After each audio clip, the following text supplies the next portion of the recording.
Hey everyone, today we are going to discuss about the embryology. I am Dr. Sadhna Rana. Today I am explaining the topics mentioned above. First, we explain the types of cell division in human body. Second, we explain abilities to differentiate. Third, oogenesis. Fourth, spermatogenesis, fertilization, implantation, then development of whole human body. First, we are going to discuss about the first topic, types of cell division in human body. There are two type of cell divisions in human body.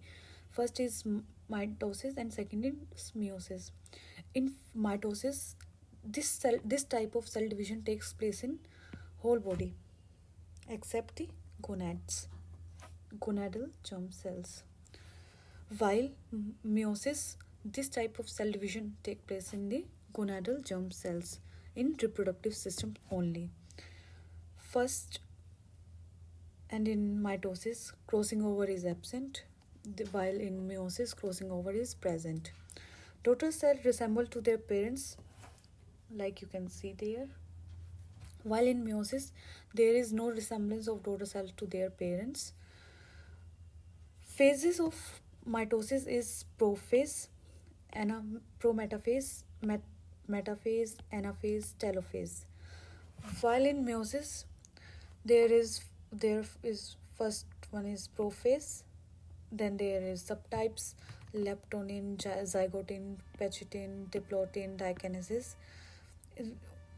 This this phase lasts for puberty, and while puberty hits the girl, then the girl or a boy, then second phase start, that is prophase second, then it is metaphase, anaphase, telophase.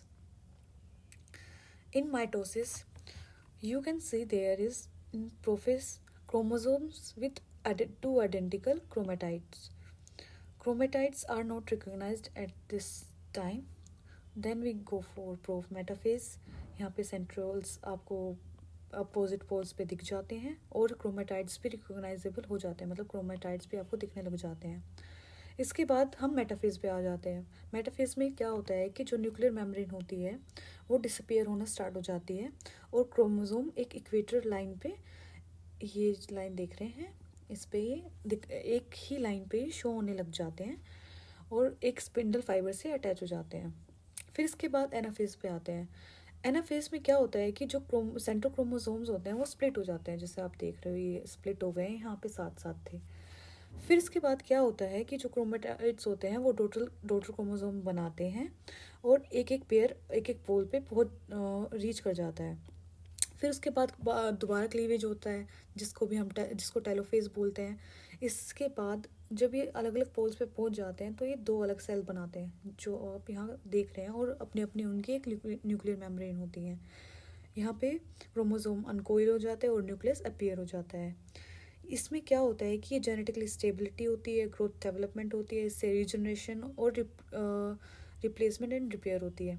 चोट लग जाती है तो जल्दी repair हो जाता है.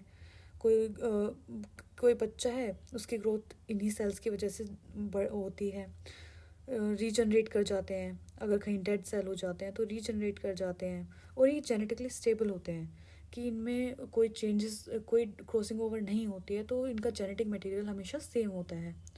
अब आते हैं हम मियोसिस पे.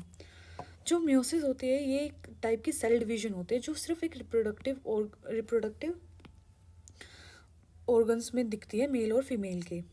इसमें इसकी जो स्टेजेस होती हैं वो होती है प्रोफेज, मेटाफेज, एनाफेज, टेलोफेज देखा जाए तो. लेकिन जो प्रोफेज होती है वो दो टाइप में डिवाइड होती है, प्रोफेज 1 और 2.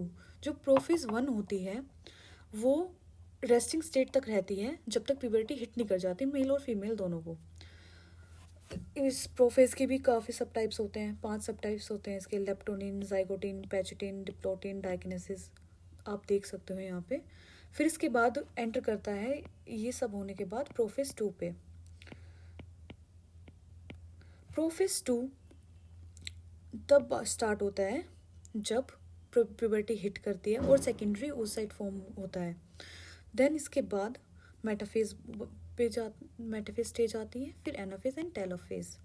आप यहाँ पे देख सकते हैं कि यहाँ पे फर्स्ट जो स्टेज आई थी प्रोफेज की वो है लेप्टोनिन। इसमें क्रोमोसोम अपीयर होते हैं जैसे धागे की शेप में प्रेजेंट होते हैं।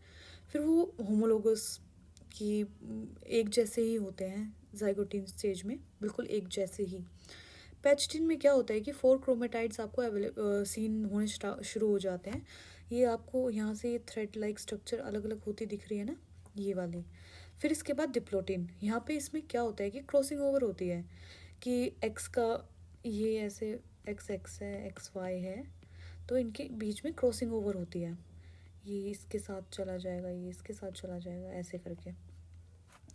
फिर आते हैं डायग्नोसिस फेज में। इसमें क्या होता है कि जो जेनेटिक मटेरियल होता है वो चेंज हो जाता है कि यहाँ तक पता चल जाता है कि मेल होगा या फीमेल होगा। देन वो मेटाफेज में जाते हैं। फिर उसके बाद ये मेटाफेज में जाने के बाद ये डिवाइड होता है जेनेटिक मटेरियल अलग अलग सेल्स में, क्योंकि ये रिप्रोडक्टिव सिस्टम में होता है तो ये रिप्रोडक्टिव ऑर्गन बनाता है। अगर मेल का होगा तो मेल का बनाएगा, फीमेल का होगा तो फीमेल का बनाएगा। ऐसे ही मेटाफेज में जाके ये होमोलोगस क्रोमोसोम्स बना देता है और इक्वेटोरियल लाइन पे ये अरेंज हो जाते हैं, ये आप देख रहे हैं यहाँ पे। फिर इसके बाद ये एनाफेज में जाते हैं जिसमें कि एक एंटायर क्रोमोसोम एक अपोजिट पोल पे चला जाता है। ये वाला जो क्रोमोसोम है वो यहाँ शिफ्ट हो जाएगा। फिर टेलोफेज में क्या होता है, ये अलग अलग सेल में डिवाइड हो जाते हैं। जैसे आप देख रहे हैं एक सेल ये बन गया, एक सेल ये बन गया, और ये फर्दर ऐसे डिवाइड होते चले जाते हैं। तो आज के टॉपिक में हम इतना ही बताएंगे। सेकंड जो पॉइंट है एबिलिटीज़ टू डिफ्रेंशिएट, वो हम नेक्स्ट वीडियो में डिस्कस करेंगे। सो थैंक यू आज के लिए।